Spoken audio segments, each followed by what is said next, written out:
मैं अपने साथ घटी हुई एक घटना बता रहा हूं।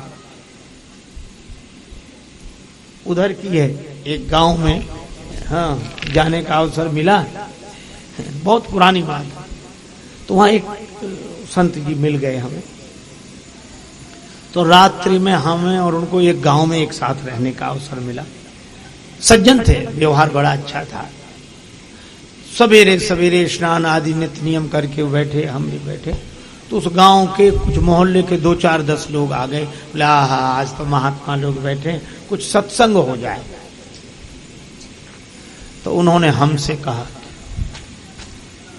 आप कुछ कहो। तो हमने कहा महाराज आप ही बोली, हम भी सुन लेंगे।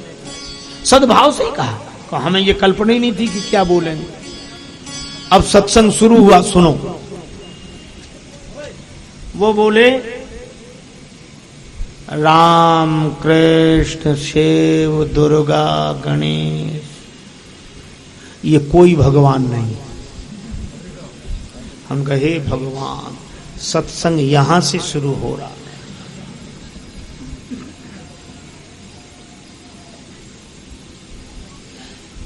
अब वो लोग बोले अरे कैसी बात करते हो, हम तो इन्हीं को भगवान मानते और हमारे पुरखे मानते चले आए, हमारे इतिहास में वर्णन है। क्या बोले 100-200 लोग अगर गलत को सही मानने लगे तो क्या वो सही हो जाएगा? गलती तो पीढ़ियों से भी हो सकती है।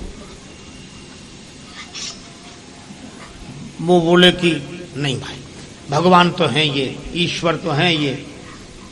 तो अब वो बोले अच्छा ये बताओ ईश्वर एक है क्या नहीं, भगवान एक है या कई? तब ये तो हर कोई कह देगा कि ईश्वर तो एक है, एक है। अब उन्होंने कहा आंख बंद करो, तो लोगों ने आंख बंद कर ली। बोले देखो घोड़ा, ध्यान में देखो। बोले हाँ दिख रहा है। अच्छा देखो हाथी, हाँ दिख रहा। एक जैसी शक्ल दिख रही है सबको, हाँ एक जैसी। हाथी तो एक जैसा ही दिखे, घोड़ा एक जैसा ही दिखे, गाय भैंस ऊंट गधा जो देखो एक ही जैसा दिखेगा, क्योंकि एक ही तरह का होता है, तो एक दिखेगा। अब बोले देखो, आंख बंद करो, हाँ। बोले देखो भगवान, तो अलग अलग दिख रहे हैं कि एक दिख रहे हैं? अब अलग अलग दिखेंगे, किसी को मुरली वाले, किसी को धनुष वाले, किसी को त्रिशूल वाले, किसी को ऐसे वाले, किसी को ऐसे। बोले ये अलग अलग दिख रहे हैं, सूंड वाले, तलवार वाली माता। तो बोले अलग अलग दिख रहे हैं? बोले हाँ। तो बोले ईश्वर एक है क्या अनेक? बोले है तो एक। बोले फिर ये अलग अलग क्यों दिख रहे हैं? इसका मतलब ये कोई ईश्वर नहीं है, कोई भगवान नहीं है, क्योंकि वो एक है। एक है तो एक जैसा होना चाहिए। मैं आपको क्या बताऊं, गांव वाले तो अवाक रह गए और उनके भक्त हो गए। दुनिया भी तो बड़ी विचित्र है। हाथ जोड़े, चरणों में सिर रख दिया, बोला महाराज हम तो युगों से गलती में थे, आज आंखें खुली हैं।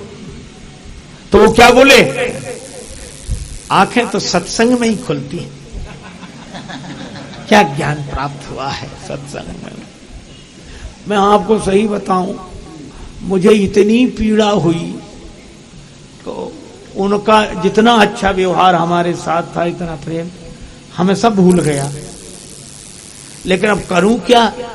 तो अब वो गांव वाले भी कहेंगे हाँ ये है सत्संग। तो हमने उनसे कहा कि महाराज आपने इनसे इतने सवाल पूछे, एक हम पूछ लें? बोले पूछो। तो हमने उन गांव वालों से कहा करो आंख बंद। बोले हाँ। हमने कहा महाराज की शैली में ही हम बात करेंगे। बोले हाँ बोलो। हमने कहा देखो घोड़ा एक जैसा दिख रहा, बोले एक सी शक्ल दिख रही। देखो हाथी, बोले हाँ एक जैसा दिख रहा। अब ऐसे ही गधा घोड़ा ऊंट सब एक जैसे दिख रहे। हाँ। हमने आंख बंद किए रहे ना, बोले हाँ। हमने कहा देखो बाप, बाप देखो एक ही दिख रहा है कि अलग अलग दिख रहे हैं? बोले बाप अब अलग अलग दिखेंगे?